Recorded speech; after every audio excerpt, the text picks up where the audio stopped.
अस्सलाम वालेकुम दोस्तों, मैं आपको परफेक्ट वेब सॉल्यूशंस की तरफ से वेब डेवलपमेंट के इस वीडियो ट्यूटोरियल में खुशामदीद कहता हूं। मेरा नाम इमरान कासिम है और आज के इस वेब डेवलपमेंट ट्यूटोरियल में हम सीखेंगे कि एमिट कोडिंग क्या होती है और कैसे हम इसको यूज़ कर सकते हैं, इंस्टॉल कर सकते हैं और इसको यूज़ करने के हमें क्या क्या फ़ायदे हो सकते हैं। तो इसके लिए मैंने चंद स्लाइड शोज़ तरतीब दिए हैं जो कि मैं आपको दिखाना चाहूँगा, साथ साथ उसके बारे में मैं प्रैक्टिकली भी एक्सप्लेन करता जाऊँगा। तो चलिए शुरू करते हैं। यहाँ पर मैं अपने स्लाइड शो को ओपन करता हूँ। तो सबसे पहले हम देखते हैं कि एमिट क्या है और इसके ज़रिए हम कैसे कोडिंग कर सकते हैं।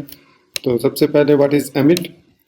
तो जैसे कि आप इसमें डेफिनेशन में लिखा है कि Emmet previously known as Zen coding is a web developers tool kit that can greatly improve your HTML and CSS work flow. So basically Emmet, जिसको पहले जेन कोडिंग भी कहा जाता था और अभी इसका नाम जो है वो एमिट है, तो ये एक वेब डेवलपर्स के लिए एक टूल किट है जिसके ज़रिए वो अपनी HTML और CSS के वर्क फ्लो को इम्प्रूव कर सकते हैं। मतलब काफ़ी सारी कोडिंग जो है वो ये खुद खुद आप उसको एक्सपेंड करते हैं और वो खुद उसको लिख देती है। जैसे आपने अगर 10 लाइनें लिखनी है तो ये अगर आप 10 लाइनें लिखें खुद से तो वो काफ़ी टाइम कंज्यूमिंग टास्क होगा। It will take maybe 5 minutes but या 3 minutes, but with the Zen coding it will take less than a minute to create those 10 lines of code। तो इसके डिटेल में आपको ज़रूर दिखाऊंगा। तो नेक्स्ट देखते हैं कि हाउ टू इंस्टॉल इट, मतलब एमिट को इंस्टॉल कैसे किया जाता है किसी भी ऑपरेटिंग सिस्टम में। तो फर्स्ट ऑफ ऑल तो इसके लिए हमें विज़िट करना पड़ता है इनकी वेबसाइट को, amit.io/डाउनलोड पे जाएंगे तो वहाँ से हम इसको डाउनलोड करेंगे। लेकिन जैसे ही आप डाउनलोड पे जाएंगे आपको एक विंडो नज़र आएगी जिस पे आपको इस तरीके के टेक्स्ट एडिटर में, इन टेक्स्ट एडिटर में से एक टेक्स्ट एडिटर या सारे या जो भी आपके, मतलब अगर आप विंडोज़ पर हैं तो आप विंडोज़ वाले जो टेक्स्ट एडिटर है, जैसे कोडा वो विंडो के लिए नहीं है, वो मैकबुक के लिए है, OS X के लिए है। इसी तरह टेक्स्ट मेड 2 है, वो जो है मैक के लिए है। तो आप जो विंडोज़ पर है तो विंडोज़ वाले टेक्स्ट एडिटर जिसमें हम सबलाइम जो है वो विंडोज़ और मैक दोनों के लिए क्रॉस प्लेटफॉर्म है, एटम भी क्रॉस प्लेटफॉर्म है, एक्लिप्स है।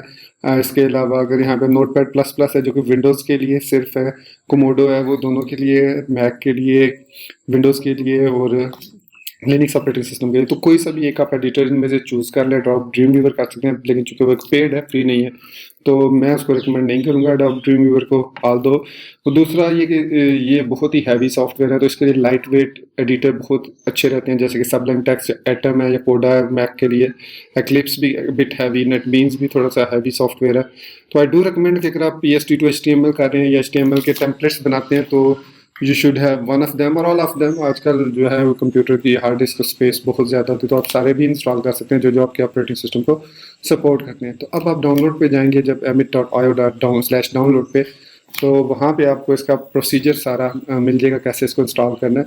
कुछ के लिए जैसे कि सबलाइम टेक्स्ट है, इसके लिए उसमें पैकेज कंट्रोल जो है वो लाजमी इंस्टॉल होना चाहिए, जिसके ज़रिए आप इसको फर्दर पैकेजेस को इंस्टॉल कर सकते हैं फाइंड करके।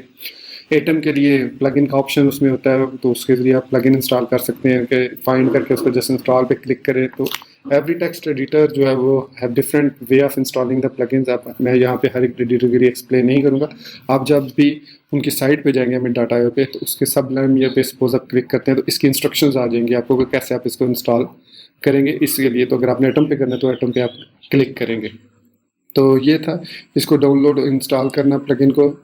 तो अगर मेरे पास यहाँ पे मैं आपको दिखाता चलूँ, यहाँ पे मेरे पास ये कमांड पैलेट इंस्टॉल है, ये पैकेज कंट्रोल है सबलाइम टेक्स्ट का। तो इसके अंदर यहाँ पे अगर मैं रिमूव पे क्लिक करूँ, क्योंकि मैंने रिमूव इसलिए टाइप किया क्योंकि मेरे पास ऑलरेडी ये इंस्टॉल है। तो यहाँ पे आप देखें रिमूव पैकेज पे मैं जाऊँगा तो यहाँ पे मैं सर्च करता हूँ एमिट, तो ये देखें मेरे लिए एमिट यहाँ पे आ गया। लेकिन अगर मैं यही चीज़ इंस्टॉल पे क्लिक करता हूँ, पैकेज में जाके इंस्टॉल पैकेज, तो यहाँ पे थोड़ी सी देर लगाएगा, लोडिंग रिपोजिटरीज करेगा, जितनी भी इसकी रिपोजिटरीज है हमको लोड करने के बाद यहाँ पे वो शो कर देगा। तो ये हमारे पास की सारी रिपोजिटरीज आ गई। अब यहाँ पे अगर मेरे पास इंस्टॉल नहीं है तो मैं जैसे ही एमिट लिखूँगा तो यहाँ पे इस तरह का ऑप्शन आ जाएगा, मैं उसको क्लिक करके इंस्टॉल कर सकूँ। जैसे अभी ये बता रहा है एमिट CSS स्निपेट्स, तो सपोज अगर मैं इसको इंस्टॉल करना चाहता हूँ, मैं क्लिक करूँगा तो आप यहाँ पे देखेंगे कि यहाँ पे देखें package emit snippet install successfully. तो ये देखें emit CSS thank you for installing. अब इस तरह का वो उसका HTML का भी मैसेज जाएगा और एमिट भी इंस्टॉल हो जाएगा। तो उसके बाद आप इंस्टॉल करने के बाद इसके बाद जो बारी आती है वो इसके सिंटैक्स की आती है। जिस तरह आप कोई भी प्रोग्रामिंग लैंग्वेज सीखते हैं कोई भी मतलब HTML सीखते हैं, CSS या जावा तो स्क्रिप्ट सीखते हैं, तो उसके एक प्रॉपर सिंटैक्स होता है जिसको आप लिख के अपनी आउटपुट लेते हैं। अगर आप वो सिंटैक्स प्रॉपरली नहीं लिखेंगे तो आपको वो एरर आएगा या कोई भी प्रॉब्लम आ सकती है। तो इसी तरीके से एम्बिट के अंदर भी कुछ मखसूस किस्म के सिंटैक्सेस हैं, कुछ मखसूस किस्म के करैक्टर्स हैं, कुछ मखसूस किस्म के ऑप्शंस हैं जिनको यूज़ करते हुए हम एम्बिट की कोडिंग लिख सकते हैं। तो देखते हैं वो कौन कौन से सिंटैक्स हैं। तो सबसे पहले हम देखते हैं कि how to expand single element. तो एम्बिट के ज़रिए बेसिकली हम जो HTML के ब्लॉक्स और CSS के ब्लॉक्स होते हैं उनको एक्सपैंड करते हैं। तो एक्सपैंड सिंगल एलिमेंट से मुराद यहाँ पे ये देखें, मैंने यहाँ पे कमेंट सेक्शन बनाया हुआ, तो यहाँ पे मैं लिखूँगा कि एक्सपैंड सिंगल एलिमेंट से मुराद कोई भी आप एक एलिमेंट लिखते हैं, जैसे यहाँ पे P एक एलिमेंट है HTML का, इसी तरह H1 एक एलिमेंट है, इसी तरीके से H2 एक एलिमेंट है। ये सारे मतलब सेक्शन, हेडर, ये सारे टैग एलिमेंट्स हैं। तो इनमें से कोई भी मैं टाइप करके, जैसे मैं P लिखता हूँ, अब मैं इसके बाद Ctrl+E प्रेस करूँगा, Ctrl+E, तो ये देखें इसने खुद उसको एक्सपैंड कर दिया P, और उसके बाद आपका जो कर्सर है वो उसके दरमियान में आ गया, जहाँ पे आप इसको कोई भी टेक्स्ट टाइप करना चाहे तो वो टेक्स्ट टाइप कर सकते हैं। तो इसके ज़रिए हम सिंगल एलिमेंट, कोई सा भी सिंगल एलिमेंट, जैसे IMG है तो Ctrl+E में दबाऊंगा तो ये देखें सोर्स और आल्ट उसके साथ, और सोर्स के अंदर वो चला गया। यहाँ पे मैं कोई भी इमेज अपलोड कर सकता हूँ। तो ये है सिंगल एक्सपेंडिंग सिंगल एलिमेंट। इसके अलावा इसमें एक और सिंगल एलिमेंट होता है, ये एक्सक्लेमेशन साइन। एक्सक्लेमेशन साइन की मदद से आप एक बेसिक बेयर बोन्स जो है वो HTML का स्ट्रक्चर बना सकते हैं, जैसे आपको ये नज़र आ रहा है। तो इसको लिखने के लिए अगर आप यहाँ पे सिर्फ ये क्वेश्चन मार्क और फिर Ctrl+E प्रेस करेंगे तो ये देखें इसने बाकी स्ट्रक्चर यहाँ से यहाँ तक ये खुद बहुत इसने लिख के हमें दे दिया। तो ये हमें फ़ायदा है जेन कोडिंग या एम्बिट कोडिंग को यूज़ करने का। तो सिंगल एलिमेंट को एक्सप्लेन करने के लिए हमें सिंपल यहाँ पे ये P है, H1 है, फिर LI है, फिर कोई सा भी सेक्शन है, हेडर है, कोई भी टैग एलिमेंट हो सकता है, वो उसको हम जैसे ही ये ऐसे प्रेस करेंगे, ये देखें, तो वो उसको एक्सपैंड कर देगा। तो ये तरीका होता है एक्सपैंड करने का। इसके लिए सम टाइम आप Ctrl+E भी यूज़ कर सकते हैं और टैब की भी। तो टैब की मैं इसलिए यूज़ नहीं करूँगा क्योंकि टैब की में सपोज़ मैं यहाँ पे P लिखता हूँ तो ये टैब की प्रेस करने का मतलब है कि ये जो लिस्ट में मेरे पास टैग पहला आ रहा है ये वाला इसको एक्सपैंड कर देगा इस तरीके से। लेकिन जब आगे जेन कोडिंग हम देखेंगे तो ये चीज़ टैब जो है यहाँ पे प्रॉब्लम करेगी। तो आपको आई एम श्योर कि सिंगल एलिमेंट के बारे में समझ आ गई होगी, तो किस तरीके से हम सिंगल एलिमेंट को एक्सपेंड कर सकते हैं। उसके बाद देखते हैं मल्टीप्लाई ऑपरेटर। मल्टीप्लाई ऑपरेटर हमारे पास इसमें स्टार है जो कि नॉर्मली हर प्रोग्रामिंग लैंग्वेज में यूज़ होता है, जिसके लिए हम दो ऑपरेंड्स को आपस में मल्टीप्लाई करके उनका रिजल्ट किसी भी वेरिएबल में या आउटपुट में सेव कर सकते हैं, डिस्प्ले कर सकते हैं। तो जेन कोडिंग के अंदर मल्टीप्लाई ऑपरेटर ये काम करता है कि अगर आप एक एलिमेंट को नंबर ऑफ़ टाइम, एक टैग को नंबर ऑफ़ टाइम शो करना चाहते हैं तो उसको आप शो कर सकते हैं। जैसे कि मैं सपोज़ करें कि मेरे पास एक UL है और उसके अंदर मैं 5 LI टैग्स जो है वो लगाना चाहता हूँ। तो उसके लिए मैं क्या करूँगा, यहाँ पे लिखूँगा UL, तो उसके LI, अगर मैं 5 LI लगाना चाहता हूँ तो यहाँ पे मैं LI लिख के 5 लिखूँगा। तो ये जैसे ही मैं टैब प्रेस करूँगा तो ये देखें यहाँ पे इसने 5 एलिमेंट्स LI के डिस्प्ले कर दिए। मैंने भी टैब का अगर मैं LI लिख के 5 लिख के मैं Ctrl+E दबाऊँगा तो भी वो उतने ही एलिमेंट को डिस्प्ले कर देगा। जैसे P लिख के मैं यहाँ पे मल्टीप्लाई बाय 2 करूँगा और Ctrl+E प्रेस करूँगा तो 2 एलिमेंट P टैग के यहाँ पे डिस्प्ले हो जाएंगे। तो ये काम है मल्टीप्लाई ऑपरेटर का। मल्टीप्लाई ऑपरेटर के ज़रिए नंबर ऑफ़ एलिमेंट्स को 1 से मल्टीप्लाई करके उतने डिस्प्ले कर सकते हैं। जैसे आप लिखते हैं, जैसे कि कुछ भी आप लिखने P, या आप मतलब नंबर आपने P लिखना है, टैग नेम, उसके बाद मल्टीप्लाई का साइन, और फिर उसके बाद number of times you need it 1 to 12 मैंने लिखा है तो ये आप 12 टाइम P टैग्स आ जाएंगे। तो ये था हमारे पास मल्टीप्लाई ऑपरेटर।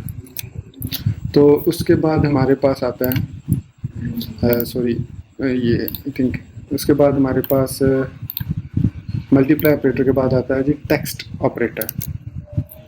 तो टेक्स्ट ऑपरेटर बेसिकली क्या करता है कि सपोज़ आपने एक P टैग, जैसे कि प्रीवियस में लिखा P टैग लिखा है, आपने P टैग के अंदर कोई टेक्स्ट भी टाइप करना है, डमी टेक्स्ट हो सकता है, कोई वैलिड टेक्स्ट हो सकता है, कुछ भी हो सकता है। तो उसके लिए हम कर्ली ब्रैकेट्स को यूज़ करते हैं। कर्ली ब्रैकेट्स को लिखने के बाद यहाँ पे this is my custom text लिखा, फिर आप इससे बाहर आएंगे और यहाँ पे आप Ctrl+E प्रेस करेंगे तो आपने देखा कि जैसे इसने P टैग एलिमेंट लिखा उसके बाद उसने इसको टेक्स्ट को भी साथ ही लिख दिया। तो इसके लिए हम फिर एक मैं रिपीट कर देता हूँ, कर्ली ब्रैकेट्स यूज़ करते हैं और उसके अंदर कस्टम टेक्स्ट लिख देते हैं।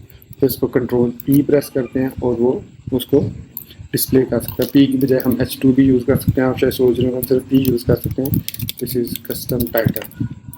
तो कंट्रोल ही दबाऊंगा तो यहाँ पे ये देखें कस्टम टाइटल लिखा हुआ आ गया। इसके बाद हमारे पास टेक्स्ट ऑपरेटर के बाद हमारे पास आता है चाइल्ड ऑपरेटर। तो जैसे कि आप लेआउट बना रहे हो तो आपने एक डिव लगाई, उस डिव के अंदर आपने फर्दर आपने उसका जो लेआउट बनाया उसके अंदर आपने H1 और P टैग बनाने हैं। तो मतलब या H1 लिखना है या P लिखना है, कुछ भी लिखना है, तो उसके लिए आप चाइल्ड ऑपरेटर यूज़ कर सकते हैं। Child operator greater than sign को कहते हैं। तो ग्रेटर देन साइन को यूज़ करने के लिए जैसे यहाँ पे लिखा है चाइल्ड ऑपरेटर, तो सपोज मैंने प्रीवियस एग्जांपल में जहाँ पे मैंने यहाँ पे आपको बताया था LI लगाया था और उसके अंदर मैंने 3 एलिमेंट्स इस तरह लिखा और उसने 3 एलिमेंट डिस्प्ले कर दिए। इसी तरीके से अगर हम ये चाह रहे हैं कि ये जो LIs हैं, अभी ये सिंपल LIs हैं, ये UL के अंदर आए, मतलब ये LI जो UL में डिस्प्ले हो, तो मैं यहाँ पे लिखूँगा UL के ग्रेटर देन साइन। इसका मतलब है कि ये चाइल्ड इसके आगे इसके जो भी होंगे वो इसके चाइल्ड होंगे। तो यहाँ पे मैं LI इंटू 3, जो चीज़ मैंने यहाँ पे LI इंटू 3 लिखा वही चीज़ मैं यहाँ पे लिख दूँगा। अब क्या होगा, जब मैं कंट्रोल ई प्रेस करूँगा तो UL उसका पेरेंट हो गया, जैसे कि आप ये देख रहे हैं पेरेंट हो गया, और उसके अंदर 3 जो है वो एलिमेंट क्रिएट हो गया है। तो इस तरीके से हम मल्टीपल ऑपरेटर्स को, जो एमिट के ऑपरेटर, उनको आपस में ग्रुप भी कर सकते हैं, उनको आपस में कॉन्केटिनेट कर सकते हैं, जोड़ के भी एक पूरा लेआउट तरतीब दे सकते हैं। तो ये था हमारे पास चाइल्ड ऑपरेटर। इस तरीके से हम इसके अंदर फर्दर अगर LI के, सपोज मैं इसको कंट्रोल Z करता हूँ, LI के अंदर हम चाहते हैं हर LI के अंदर एक A टैग भी आ जाए, तो मैंने ये लिखा। उसके बाद मैंने कंट्रोल E प्रेस किया तो आप देख सकते हैं कि हर LI के अंदर एक A टैग भी आपको नज़र आ रहा होगा। ये किस वजह से हुआ कि उसने कहा कि जी UL के अंदर एक LI क्रिएट करो और नंबर ऑफ़ LI 3 हैं और हर LI के अंदर एक A टैग हो। तो ये चाइल्ड का मतलब यहाँ पे हमने अगर 4-5 कर देंगे और कंट्रोल ई करेंगे तो आप देखेंगे कि यहाँ पे हमारे पास 5 LI के टैग हैं और हर LI के टैग के अंदर एक A टैग मौजूद है। तो ये वाला जो स्ट्रक्चर है ये इस पर्पज़ के लिए यूज़ होता है, चाइल्ड के लिए। तो चाइल्ड ऑपरेटर के हम श्योर आपको समझ आ गई। इसके बाद है सिबलिंग ऑपरेटर। सिबलिंग ऑपरेटर कहते हैं जो 2 टैग्स एक दूसरे के पैरेलल आते हैं। जैसे आप लेआउट बना रहे हैं, आपने एक हेडर का सेक्शन बनाया, एक मेन का सेक्शन, एक फुटर। अब ये हेडर, मेन और फुटर जो हैं ये तीनों जो हैं ये सिबलिंग्स हैं, ये आपस में एक ही लेवल पे हैं, ये चाइल्ड इनमें से कोई भी नहीं है। तो इसके लिए मैं आपको थोड़ी सी एग्जांपल दिखा देता हूँ। तो सिबलिंग के लिए आप जैसे यहाँ पे मैं यहाँ पे जैसे यहाँ पे एक सेक्शन बनाया, टैग यूज़ कर रहा हूँ। सेक्शन के अंदर मैंने एक आर्टिकल का टैग बनाया। आर्टिकल का टैग, उस आर्टिकल के अंदर 2 चीज़ें हैं, एक H2 है और एक P है, लेकिन H2 को मैंने P के अंदर नहीं रखना, बल्कि H2 और P जो है वो दोनों एक ही लेवल पे आएंगे, मतलब वो चाइल्ड होंगे आर्टिकल के। तो यहाँ पे मैं H2 लिखूँगा और फिर प्लस साइन को यूज़ करूँगा और P लिखूँगा। तो इस सेक्शन ग्रेटर देन की मदद से मैंने आर्टिकल को उसका सेक्शन का चाइल्ड बना दिया और H2 प्लस P दोनों को मैंने आर्टिकल का चाइल्ड बना दिया और H2 और P को मैंने सिबलिंग बना दिया, आपस में एक ही लेवल के हैं दोनों। तो जैसे ही मैं कंट्रोल ई प्रेस करूँगा तो आप देखेंगे सेक्शन का चाइल्ड जो है वो आर्टिकल है और आर्टिकल के आगे 2 चाइल्ड हमने बना दिए H2 और P। इसके अलावा यहाँ पे हम IMG भी कर सकते हैं। तो अब हम इसके 3 चाइल्ड हो गए। इसके अलावा आप इसके IMG के अलावा इसमें BTN भी कर सकते हैं, बटन भी कोई लगा सकते हैं। तो मैं जैसे इसको कंट्रोल ही करूँगा तो आप देख सकते हैं इसके अंदर बटन भी आ गया। तो अगर मैं यहाँ पे जैसे हमने प्रीवियसली पढ़ा था बटन के अंदर हम यहाँ पे क्लिक मी लिख देते हैं, इसी तरीके से हम यहाँ पे P के अंदर दिस इज़ कस्टम टेक्स्ट और इसी तरीके से हम H2 के अंदर दिस इज़ कस्टम हेडिंग ये लिख देते हैं। अब मैं जैसे इसको एक्सपेंड करूँगा तो आप ये देख सकते हैं कि H2 के अंदर यहाँ पे कस्टम हेडिंग, P के अंदर कस्टम टैग्स, इमेज के अंदर मैंने कुछ भी ऐड नहीं किया, बटन के अंदर जो है वो क्लिक मी यहाँ पे लिखा हुआ आ गया। तो ये था हमारे पास सिबलिंग। और इसके लिए हम प्रीवियस जो हमने पढ़े हैं जैसे कि चाइल्ड नेस्टिंग है या टेक्स्ट ऑपरेटर, इन सब को हम कंबाइनली यूज़ कर सकते हैं। तो इससे वो सिबलिंग के बाद हमारे पास है क्लाइंब अप ऑपरेटर। मतलब आप अगर जितने लेवल अंदर जा रहे हैं उतने जितने ही लेवल आप ऊपर आना चाहें तो आप इसके लिए आप ये वाला साइन यूज़ कर सकते हैं, जो कि पावर साइन भी कहलाता है मैथमेटिक्स में। पावर साइन इसको हम यूज़ कर सकते हैं, कैप साइन भी इसको कहा जाता है। तो इसको क्लाइंब अप ऑपरेटर को यूज़ करने का ये तरीका है कि अगर मैंने यहाँ पे एक सेक्शन बनाया है, अब उसके अंदर मैं यहाँ पे एक आर्टिकल बना रहा हूँ, उसके अंदर मैंने H2 लगाया, उसके अंदर मैंने P लगाया। अब मैंने जो नेक्स्ट एलिमेंट बनाना है आर्टिकल का, वो मैं आर्टिकल दोनों को लेवल पे लेकर आना चाह रहा हूँ, एक स्टेप ऊपर जाना चाह रहा हूँ। तो मैं यहाँ पे एक और कैप साइन लगाऊंगा, फिर आर्टिकल लिखूँगा, फिर H2 लिखूँगा, फिर P लिखूँगा, फिर मैं इस पर कैप साइन यूज़ करूँगा, फिर आर्टिकल लिखूँगा, फिर उसके अंदर मैं H2 प्लस P, सॉरी यहाँ पे मुझे मिस्टेक होगी, यहाँ पे प्लस P आता है। अब जब मैं इसको एक्सपेंड करूँगा कंट्रोल ई की मदद से, तो आप यहाँ पे देख सकते हैं कि आर्टिकल, 2 आर्टिकल, 3 आर्टिकल, ठीक है। अब आप सोच रहे होंगे कि ये तो हम सिंपली इस तरीके से भी कर सकते हैं कि हमने यहाँ पे इनको रिमूव करें और आर्टिकल के अंदर मैं यहाँ पे 3 लिख दूँ, कंट्रोल ई दबाऊँ, तो ये वो चीज़ जो भी हमने उस क्लाइंब अप से की वो मैंने इसको मल्टीप्लाई ऑपरेटर से भी कर लिया, तो ये करेक्ट है। लेकिन इस क्लाइंब अप ऑपरेटर की जो आपके पास ये कह लें कि इसकी जो इम्पोर्टेंस है वो कुछ डिफरेंट है। जैसे मैं आपको इसके बताता हूँ कि सेक्शन के अंदर मैंने यहाँ पे सपोज मैं यहाँ पे एक हेडर बना रहा हूँ, उस हेडर के अंदर मैंने एक H1 लिखा, उस H1 के साथ ही मैंने P उसके पैरेलल लिख दिया। फिर उसके बाद मैं हेडर के लेवल पे जाके लिखना चाह रहा हूँ मेन सेक्शन, तो मैं यहाँ पे कैप साइन यूज़ करूँगा, फिर मेन लिखूँगा, फिर मेन सेक्शन के अंदर मैं जाके यहाँ पे अगर मैंने आर्टिकल्स लिखने हैं तो उसके लिए मैं आर्टिकल ऑपरेटर यूज़ करूँगा। और कितने आर्टिकल लिखने हैं, मुझे 3 लिखने हैं, उन 3 के अंदर मैं यहाँ पे H2 प्लस P लिखूँगा। फिर इसके बाद मैं एक स्टेप फिर ऊपर जाऊँगा, क्योंकि मेन, हेडर और फुटर जो है ये मेरे पास अब फुटर आ गया, और फुटर के अंदर एक P है जो उसका हम यहाँ पे टेक्स्ट ऑपरेटर दे रहे हैं कि कॉपी राइट्स 2017 ये लिख दिया मैंने। अब जैसे मैं इसको एक्सपेंड करूँगा तो अब देखेंगे कि हेडर के अंदर H1 और P, जबकि प्रीवियसली मल्टीप्लाई से वो सेम एलिमेंट को ही रिपीट करता है, लेकिन यहाँ पे अब मैंने क्या किया, हेडर के अंदर जब मैंने H1 और P बनाए तो उसके बाद मैंने कहा कि इससे एक लेवल ऊपर जाए, और वहाँ पे मेन उसने क्रिएट कर दिया, और मेन के बाद उसने, अब गौर कर रहे होंगे कि यहाँ पे फुटर जो है वो मेन के अंदर आ रहा है, जबकि मैं चाह रहा था कि जो फुटर है वो मेन के उस फुटर का जो लेवल है, ये देखें ये वाला जो फुटर है इसका जो लेवल है वो इस पे आए कि ये हेडर, मेन और जो हमारे पास फुटर है वो सेम लेवल पे हो। तो इसके लिए यहाँ पे मैं एक पाइप साइन और यूज़ करूँगा, और इसके बाद इसको कंट्रोल ई दबाऊँगा, सॉरी मैं एंड पे जाके कंट्रोल ई दबाऊँगा। तो अब ये जो है, अब आप देख सकते हैं कि मेन एक सेपरेट एंटिटी होगी, हेडर एक सेपरेट एंटिटी होगी, और फुटर एक सेपरेट एंटिटी बन चुकी है। किसकी वजह से, क्योंकि यहाँ पे मैंने 2 कैप साइन यूज़ किया कि 2 लेवल ऊपर जाए। अगर मैं 3 करूँगा तो 3 लेवल ऊपर चला जाएगा, लेकिन उसकी जरूरत, जैसे सपोज मैं चले लिख देता हूँ 3 ऑपरेटर और फिर इसको कंट्रोल ही करता हूँ, तो आप देखेंगे इससे इसको कोई फ़र्क नहीं पड़ा, क्योंकि इससे ऊपर कोई लेवल है ही नहीं है। तो अगर मैं सपोज इस सारे सेक्शन को इसके डिव के अंदर ही कर रहा हूँ, तो अब मैं अगर इसको 2 ऑपरेटर यूज़ करता हूँ तो अब क्या होगा कि ये डिव के अंदर आएगा, डिव के अंदर आ गया, ठीक है। लेकिन मैं चाह रहा हूँ कि ये फुटर है ये डिव, इस डिव से बाहर आए, तो मुझे यहाँ पे एक और कैप साइन यूज़ करना पड़ेगा। अब मैं इसको जब कंट्रोल ई करूँगा तो अब आप देख सकते हैं कि ये डिव से बाहर आ गया है, इस डिव से ये बाहर आ गया है। तो ये इनके तरीका होता है इसको डिज़ाइन करने का। आपने अपने स्ट्रक्चर को जहन में रखना होता है कि कैसा आप स्ट्रक्चर बना रहे हैं, और उसके बाद आप उसको नेक्स्ट मूव करते हैं। तो आई एम श्योर आपको क्लाइंब अप ऑपरेटर की समझ आ गई होगी।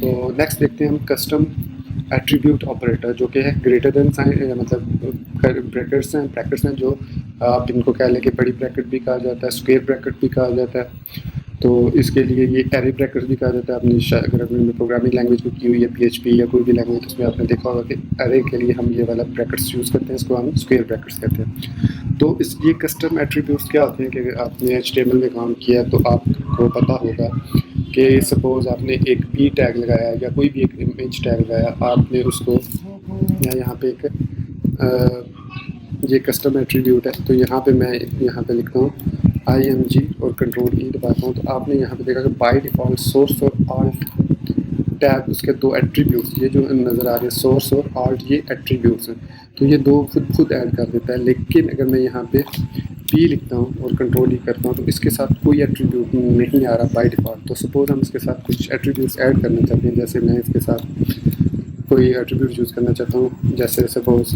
टाइटल इज़ इक्वल टू, मैं यहाँ पे लिख दूँगा कस्टम की, ठीक है, ये मैंने यहाँ पे लिख दिया। इसके बाद मैं यहाँ पे सपोज लिखता हूँ data ATT is equal to custom attribute, ठीक है। इसके बाद मैं कंट्रोल ई प्रेस करूँगा तो आप यहाँ पे देख सकते हैं कि title is equal to P और data ATT is equal to custom attribute automatically उसके अंदर लिखा हुआ आ गया। तो इसकी मदद से हम कस्टम एट्रीब्यूट दे सकते हैं जिनको हम जावास्क्रिप्ट में या किसी भी और प्रोग्रामिंग लैंग्वेज में कहीं पे से भी एक्सट्रैक्ट कर सकते हैं। अच्छा, मैं यहाँ पे एक और चीज़ बताता चलूँ कि सिर्फ HTML के ये वाले एलिमेंट नहीं बल्कि जो फॉर्म से रिलेटेड एलिमेंट है, जैसे ये फॉर्म है, इसको भी हम यूज़ कर सकते हैं। इसके अलावा इनपुट आप यहाँ पे देख सकते हैं, इनपुट टाइप टेक्स्ट यूज़ कर सकते हैं। तो उसके अलावा हम यहाँ पे इनपुट के अलावा जो भी एट्रीब्यूट्स हैं, जैसे इनपुट टाइप सबमिट, मैं यहाँ पे इनपुट लिखता हूँ तो यहाँ पे मैं सबमिट दे सकता हूँ इजीली। तो इस तरीके से हम इनपुट एलिमेंट्स को भी यहाँ पे ऐड कर सकते हैं। ये सिर्फ मैं एडिशनली बता रहा हूँ। तो कस्टम एट्रीब्यूट्स की मदद से हम किसी भी एलिमेंट के अंदर कस्टम एट्रीब्यूट, जैसे टाइटल है, जैसे आल्ट है, जैसे आप कह लो डाटा, कोई भी डाटा B है, D है, आप कोई भी एट्रीब्यूट यहाँ पे ऐड कर सकते हैं इसके अंदर, जो कि एडिशनल एट्रीब्यूट ऐड होंगे। तो ये था हमारे पास कस्टम एट्रीब्यूट्स। इसके बाद हमारे पास है IDs और क्लासेस ऑपरेटर। आप अगर HTML और CSS में काम कर रहे हैं तो डेफिनेटली आपको पता होगा कि अगर आपने एक सेक्शन बनाया तो उस सेक्शन को आप कोई ना कोई ID या क्लास देंगे ताकि आप उसको जावास्क्रिप्ट के थ्रू या आप उसको CSS के थ्रू टारगेट करके उसकी स्टाइलिंग कर सकें। तो एमिट कोडिंग के अंदर अगर मैं यही स्टाइलिंग जो ऊपर मैंने अभी बनाई है, ये वाली मैं यहाँ से कॉपी करके इसको यहाँ पे पेस्ट करता हूँ यहाँ पे, तो इसके अंदर अब मैं सपोज ये मेरे पास div है, इसको मैं ID देना चाहता हूँ, तो यहाँ पे मैं ये वाला साइन लिख के लिख दूँगा हेडर। तो ये हमारे पास मेन या रैपर कह लो आप इसको, ये हमारे पास मेन रैपर है। फिर यहाँ पे ये हेडर है और इसको क्लास में दे देता हूँ, कोई भी क्लास दी जा सकती है इसको, जैसे कि डॉट टॉप। तो ये मैंने इसको क्लास दे दी। फिर इसके बाद H1 को मैंने एक क्लास दे दी टाइटल, फिर P को मैंने एक क्लास दे दी पैरा, तो इसी तरह मेन को मैंने एक ID दे दी कंटेंट। तो इसके बाद मैंने इसके फुटर को एक क्लास दे दी डॉट फुटर। तो आर्टिकल के अंदर मैंने 3 आर्टिकल लिखे हैं। अब हर आर्टिकल को मैं एक सेपरेट क्लास भी दे सकता हूँ यहाँ पे, तो वही क्लास सबको असाइन हो जाएगी। डॉट मैंने लिख के लिखा ART। तो अब मैं जब इसको एक्सपेंड करूँगा तो अब यहाँ पे देख सकते हैं कि जैसे मैंने ID रैपर, उसके साथ ऐड होगी क्लास के साथ top, class title, class para, ID content, फिर उसके बाद क्लास फुटर या ID फुटर भी मैं दे सकता था। यहाँ पे ये देखें, यहाँ पे मैं इसको सिंपली ये करूँगा तो इसके बाद कंट्रोल E करेंगे तो ये देखें हमारे पास यहाँ पे ID अब वो चेंज हो गया, ID फुटर हो गई। तो ये था हमारे पास ऑपरेटर यूज़ करने का तरीका। फिर उसके बाद है कि ग्रुपिंग ऑपरेटर्स, बहुत ही इम्पोर्टेंट और बहुत ही समझने वाला ये कोडिंग है। इसकी मतलब ग्रुपिंग को समझना बहुत ज़रूरी है कि आप फिर सेव कर सकते हैं अपना टाइम के लिए, जो आपने इतने लगाए ये फिर आपने यहाँ पे 3 कैप्शन लगाए, तो इन चीज़ों को हम अवॉइड कर सकते हैं ग्रुपिंग के थ्रू। तो मैं यहाँ पे एक डिव लगाता हूँ सपोज रैपर। अब इसके अंदर मैंने ग्रुपिंग करनी है एलिमेंट्स की, तो इसके अंदर जो जो एलिमेंट्स आएंगे रैपर के अंदर, जैसे मैं यहाँ पे ऐड करता हूँ मेन, ठीक है। अब इस मेन के अंदर मैं जो चीज़ ऐड करना चाहूँ तो वो ऐड करूँगा, और उसके बाद जो भी मैं चीज़ लिखूँगा वो इस डिव के अंदर, इसके मतलब आप कह लो कि इस डिव के अंदर यहाँ पे मैं अगर यहाँ पे ऑपरेटर भी यूज़ करना होगा यहाँ पे कि ये जो डिव के अंदर है ये सारी मेन है या इसके सिबलिंग है, ये मेन है। फिर उसके बाद इसके आप कह लो कि इसके सिबलिंग जो हैं आप कह लो फुटर है, तो इसको मैं इसमें रख लेता हूँ। तो इसके बाद मैं इसको एक्सपेंड करता हूँ। तो अब आप देख सकते हैं कि ये डिव अलग से है, ये मेन अलग से है, ये फुटर अलग से उसने ग्रुप कर दिया, मतलब अलग अलग है। तो अब इसका फ़ायदा क्या होगा, यहाँ पे कंट्रोल Z करते हैं। अब यहाँ पे मैं मेन के अंदर यहाँ पे आर्टिकल ऐड कर सकता हूँ, ठीक है।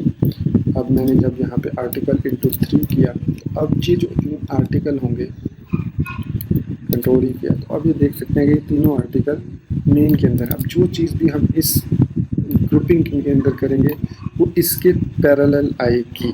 और अगर हम यहाँ पे चाइल्ड सपोज दे देते हैं और यहाँ पे मैं इसको हेडर कर देता हूँ, तो अब इसके ये चाइल्ड होगी सारी, मतलब जो भी चीज़ यहाँ पे ऐड हो रही है, यहाँ पे मैं h2 लिख देता हूँ प्लस p लिख देता हूँ। अब इस div रैपर के क्लास जो आईडी है इसके अंदर ये ग्रुपिंग सारी ऐड होगी। जैसे मैं यहाँ पे इसको कंट्रोल की करता हूँ, तो अब आप देख सकते हैं कि div के अंदर हेडर और हेडर के अंदर जो है वो यहाँ पे, अब यहाँ पे ये इसके अंदर है। और इसके बाद ये प्लस की मदद से हमने इसको क्या किया, जो कि यहाँ पे हमने ये साइन यूज़ किया हुआ है, तो ये इसके पैरेलल आ रहा है। लेकिन हम इस चाह रहे हैं कि ये अब आए इसके पैरेलल ना आए, बल्कि इसके अंदर जो भी हम चीज़ लिखें वो इसके पैरेलल आए। तो यहाँ पे फिर हम यूज़ करेंगे कैप साइन, या जिसको कहते हैं क्लाइंब अप ऑपरेटर। तो यहाँ पे मैं इसको कंट्रोल ही करूँगा, तो अब आप देख सकते हैं कि इस रैपर के अंदर ये हेडर आ गया। और हेडर के अंदर अगर हमने फुटर लेकर आना है तो यहाँ पे आप प्लस साइन भी लिख सकते हैं, रैपर के अंदर फुटर भी आ जाएगा।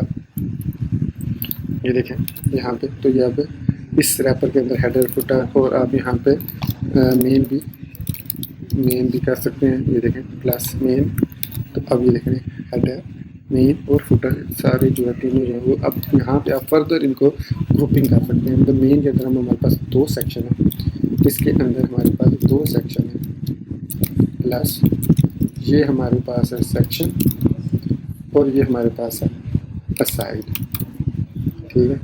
इस सेक्शन के अंदर हम सपोज आर्टिकल लिखते हैं, आर्टिकल इंटू 3, और जिसमें h2 और p उसके साथ आएंगे। और इसके बाद असाइड के अंदर ये जो हमारे पास असाइड है इसके अंदर आएंगे ul, और इसके अंदर आएगा li इंटू 3, और हर li में एक h2 होगा और इसके साथ एक p पैराग्राफ होगा। इस फुटर के अंदर हम जब जाएंगे तो यहाँ पे हम फुटर के अंदर जाके यहाँ पे हम ऐड करेंगे एक p टैग, और उसके अंदर हम यहाँ पे टेक्स्ट भी लिख सकते हैं, कॉपीराइट्स और कंट्रोल ई दबाएंगे।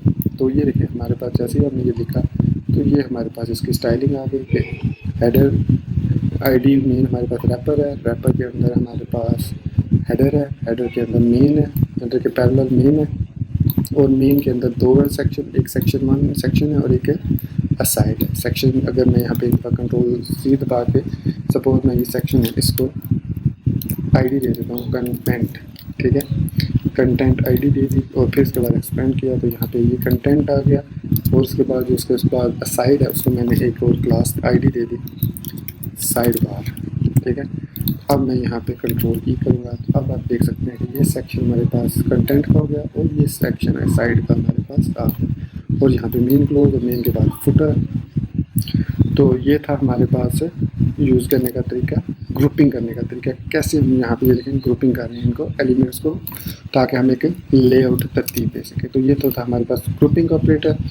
उसके बाद हमारे पास इसको देखने के लिए कि आप कैसे इनको कंबाइन करते हैं, तो ये सारा आप पे डिपेंड करता है। एक और चीज़ जो एडिशनली मैं यहाँ पे ऐड करना चाहूँगा वो है आइटम नंबरिंग। ये बेसिकली आइटम नंबरिंग मैं इसको ऐड करना स्लाइड में भूल गया था, एनीवेज मैं यहाँ पे इसको ऐड किया हुआ है। तो आइटम नंबरिंग क्या होती है कि सपोज़ आपने यहाँ पे एक यूएल लगाई है, ठीक है, यूएल के अंदर आपने एल लगाई है, और एल को आपने आईडी दे दी है मेन्यू की, ठीक है। और उसके बाद आपने इसके बाद इसको कर दिया इंटू 5। अब क्या होगा, मैं इसको एक्सपेंड करता हूँ, तो आप देख सकते हैं आईडी जो है वो मेन्यू है, 5 एल है, लेकिन this is not a recommended way कि जो WWE का स्टैंडर्ड है वो ये है कि आईडी एक होनी चाहिए पूरे एक पेज में। तो यहाँ पे हम 5 आईडीज ऐड कर रहे हैं। तो हाउ टू अवॉइड दिस, इसके लिए हमारे पास यहाँ पे नंबर ऑपरेटर यूज़ होता है। तो यहाँ पे मैं मेन्यू के बाद $साइन लगा दूँगा, एक $साइन लगाऊंगा। तो अब आप देखेंगे कि जैसे मैं इसको एक्सपेंड करूँगा तो automatically menu 1, menu 2, menu 3, menu जितने मेन्यू आप ऐड करेंगे, सपोज मैं यहाँ पे 6 कर देता हूँ, तो ये हमारे पास 6 एलिमेंट्स आ जाएंगे। अब यहाँ पे अगर आप एक और चीज़ नोट करें तो मैं अगर यहाँ पे 2 करैक्टर नंबर देना चाहूँ तो मैं यहाँ पे 2 डॉलर साइन लगा दूँगा। जैसे प्रीवियसली आपने देखा था क्लाइंब अप ऑपरेटर कि मैंने एक क्लाइंब अप ऑपरेटर यूज़ किया, फिर बाद 2 क्लाइंब अप ऑपरेटर यूज़ किए, फिर 3 यूज़ किए to climb up the stairs. तो यहाँ पे मैंने 2 डॉलर साइन लगाए हैं, तो इसका मतलब है कि अब जो नंबरिंग होगी वो 01, 02, 03, 06, ये अब इसको ये आपने समझना नहीं है कि अगर मैं यहाँ पे 10 लगाऊंगा तो 010 लिखा हुआ है, नहीं, बल्कि आप देखेंगे कि यहाँ पे 7, 8 और दूसरा जो जैसे ही 2 टैग वाला एलिमेंट आया, जैसे ही नंबर आया जिसमें 2 एलिमेंट्स हैं तो उसने हमको 10 कर दिया, बल्कि 010 नहीं किया। अगर आप इसको 010 करना चाह रहे हैं तो यहाँ पे आपको एक डॉलर और लगाना होगा। अब आप देखेंगे कि यहाँ पे 010 आ गया, तो ये रहेगा कहाँ तक, 99 तक ऐसे ही रहेगा। लेकिन जैसे ही हम इसको 100 करेंगे, कंट्रोल ई दबाएंगे, तो आप यहाँ पे देख सकते हैं कि यहाँ पे ये 100 हो गया। तो ये है हमारे पास आइटम नंबरिंग। तो इस तरीके से हम एमिट कोडिंग को यूज़ करते हुए अपने पेज का एक बेसिक स्ट्रक्चर, उसके अंदर